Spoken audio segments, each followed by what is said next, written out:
What's up, guys? Welcome back to Newswave. So we actually have a bit of a clash going on right now with information about a Switch revision, which of course seems to be a cheaper one, between Nikkei and Nintendo. Because Nintendo mentioned the Switch revisions with their investors releasing that they did for the financials and everything for investors.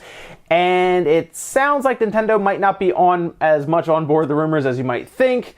But then Nikkei is disputing that pretty much hours later. So a lot to go over there, and we're going to look a bit into the past to see if we have any type of similar event to kind of tell us what could happen here. It's interesting. You definitely want to check that out. And then we're also going to talk a bit about Epic Games actually kind of calling out Steam and giving them an ultimatum as to how they can help fix everything and make them kind of go away and back off some of the third-party purchasing stuff that they're doing right now.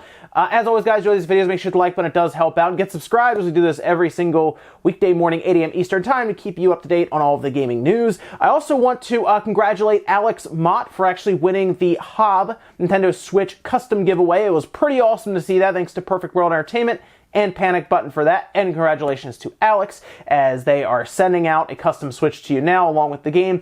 Pretty cool stuff there. Make sure you check out that game, Alex. It is pretty good. We're actually going to start today. We're going to start today actually with Days Gone. Now, Days Gone is an interesting situation because reviews have come out for it, and it's sitting at about a 72 on Metacritic at this time. And I was thinking it'd be more lower 80s, but yeah, lower 70s right now. And this, of course, is from Sony Bend Studio, and I was kind of interested to see how they would make the transition from handheld games to PlayStation 4, because they had primarily been working with the PSP, the PlayStation Portable, and the Vita after leaving the PS2, where they were doing, I believe, Siphon Filter and everything there. So they move over to handhelds, and then they go to the PlayStation 4. Days Gone is getting average to below average reviews, a lot of it pointing to glitches, bugs, an open world that's not very interesting, a story that's not really captivating, and kind of repetitive by nature missions. Basically, you're doing the same thing over and over again for some of the missions that seem to feel more like they're trying to extend the game rather than make it interesting and get you more immersed. I mean, pretty much everywhere is saying it's not one of Sony's best outings from their studios. So I'll be curious to see what happens with Sony Bend Studio. I think they're going to be okay, but there's no Vita or anything left for them to design for or anything like that. I think what they need to do is step back a bit, focus more on a more linear style game. I think the open world kind of hurt them in this case. Feels like they try to do a bit too much with it. Either way, though, this is a game that probably will fall in price pretty quick. So if you're interested in it and you're not necessarily on board with it day one, honestly, it'll probably drop pretty quick, 20, 30 bucks. In a couple months, so maybe wait for it then. And if you are someone interested in Mario Kart Tour, that's of course the Mario Kart game for cell phones, appears to be free to play, as they of course have talked about at this time ways that they can incorporate, microtransactions and those kind of things.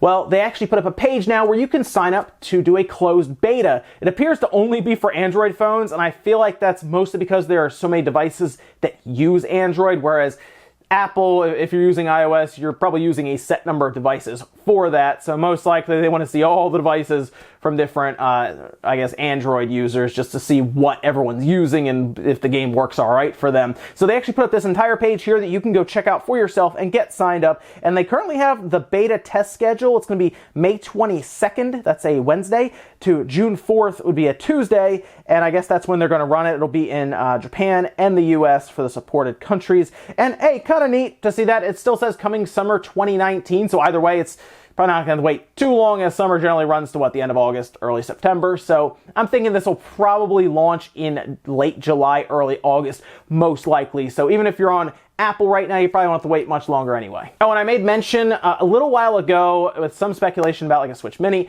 that maybe there would be a Stylus, and the best game probably to bring that to get started would be Mario Maker 2. Well, at least the Stylus part ended up being correct so far, as it looks like if you pre-order Mario Maker 2, there's actually a stylus that you will get. Yeah, that's right. Even if you pre-order digitally, you apparently will get a little voucher that will get you a stylus, as you're seeing a picture of it here.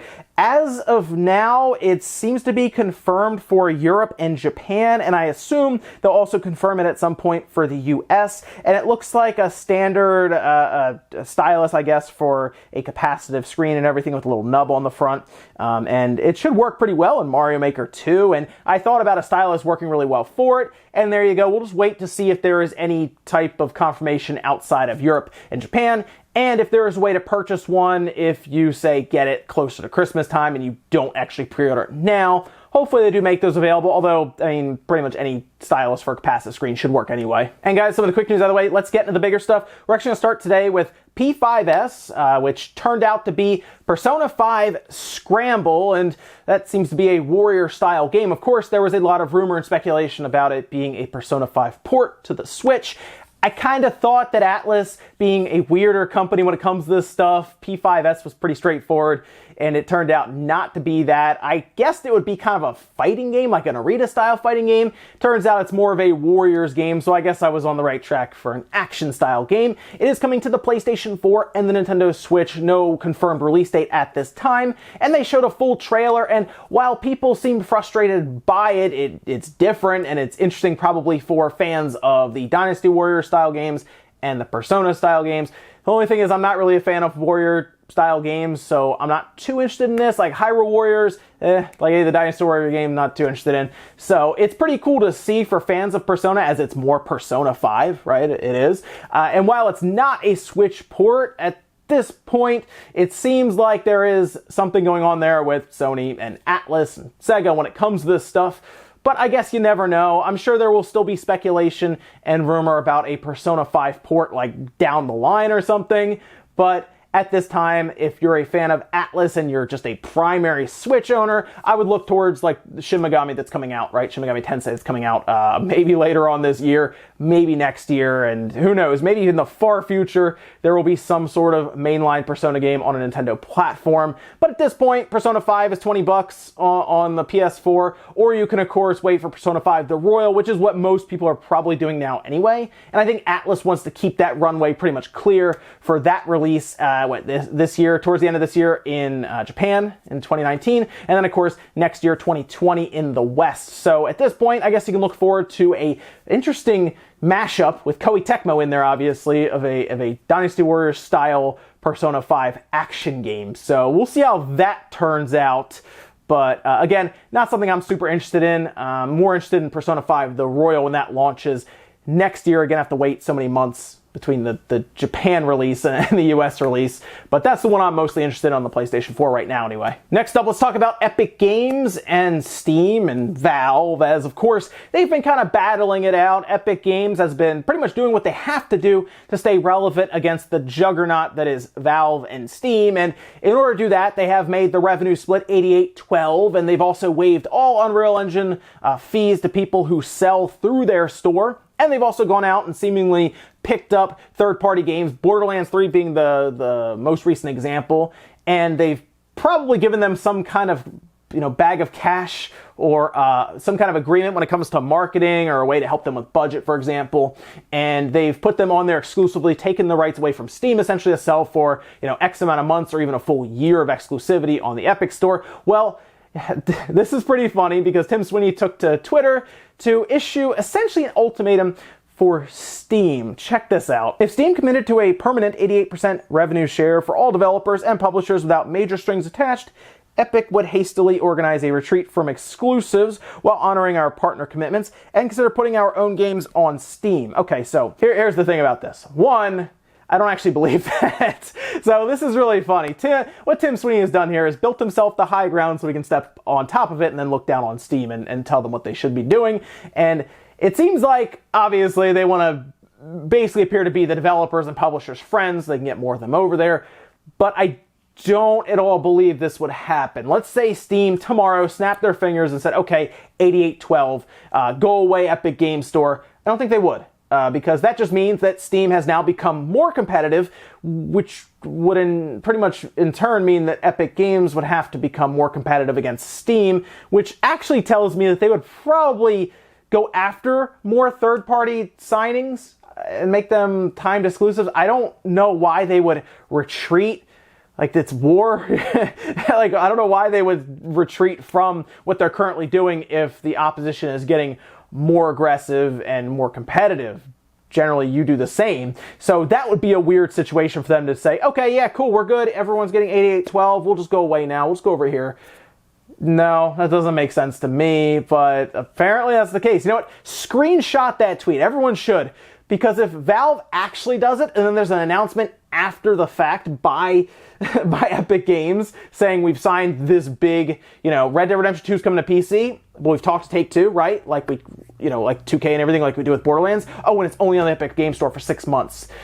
We'll see how well this tweet actually ages if anything happens. Next up, let's talk about Nintendo and Nikkei. As well, we had some information come out from their investors briefing, and they had put out information about what's to come for the year and what they're looking forward to. We had, of course, their fiscal year projections and everything, and they even talked a bit about a Switch revision or new hardware of some kind. And Furukawa did say, hey, we're always working on hardware, but we have nothing to announce at this time, and we're not planning on introducing any new hardware at E3, which is a very, very carefully worded statement, as I actually wouldn't really expect them to introduce it at E3. I expect them to just put a trailer on Twitter like they did with the new 3DS XL, or new 2DS XL, I'm sorry, and just call it a day at that point. I wouldn't expect them to show up to E3 with a Switch Mini, for example. That would be weird, but I guess they could. I mean, it's been a long time, I think, since they've actually announced straight up to the world a brand new item at E3 that wasn't previously talked about and introduced in some way, whether it was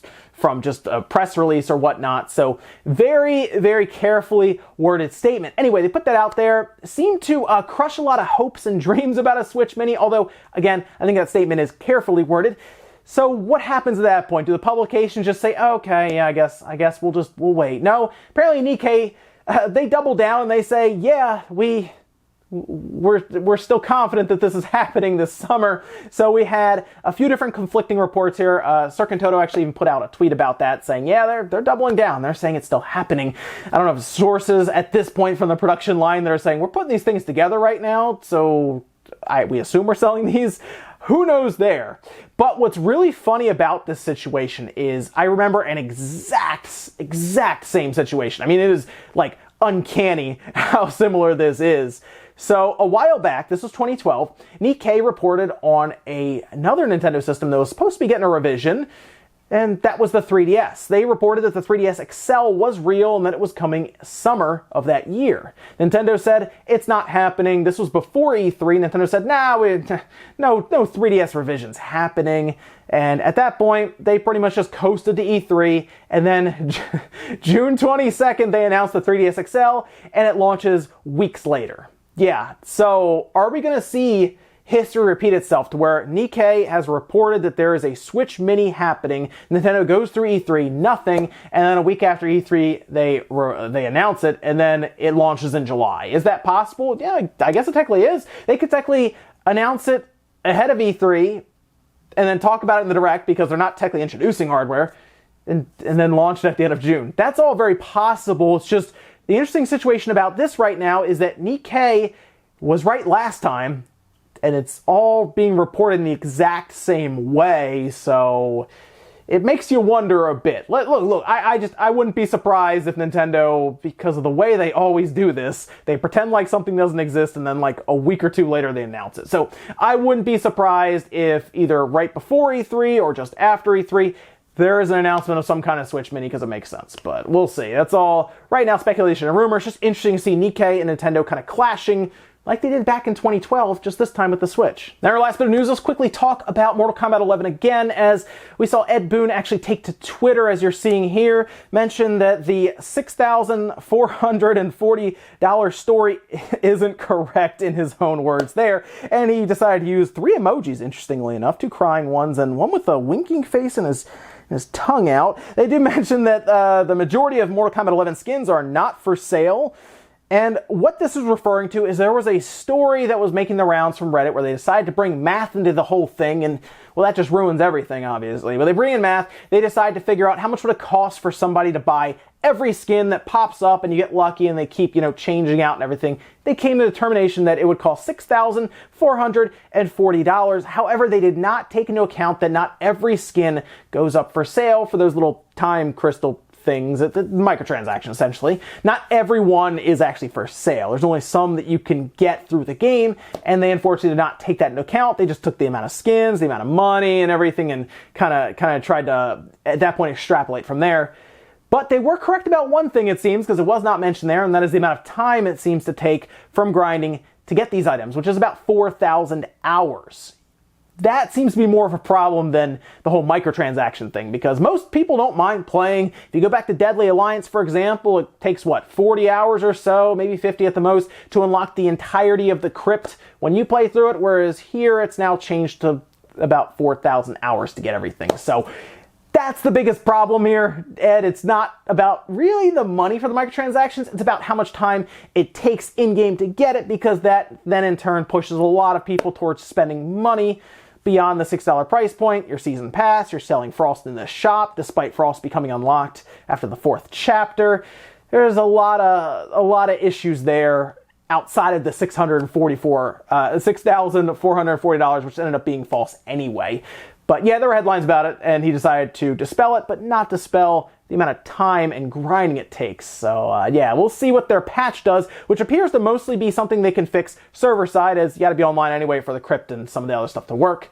So we'll see how this patch affects it, and if it actually does pay out more in terms of experience and gold. We'll see. And guys, that's gonna do it here for Newswave. If you enjoyed this video, hit the like button, really helps out. If not, hit the dislike. Leave comments down below about everything we talked about today, whether it's Nikkei and Nintendo kind of clashing at this point over a Switch Mini revision. And last time we saw this, Nikkei ended up being right, but what do you think's gonna happen here? Do you think Nintendo's just kind of carefully wording their statements and playing coy about the whole situation, and that we will see one later on, over the summer? Or do you think Nikkei has some bad sources about this whole thing and they're the ones that are wrong? I'm curious what you think about that. And then what about Epic Games and Tim Sweeney saying, hey, if they'll just change their model, we'll go away and stop being competitive? Do you think that's correct? Because I don't. Thanks guys for watching. Have a great weekend. I'll see you back here Monday morning, 8 a.m. Eastern Time for Newswave.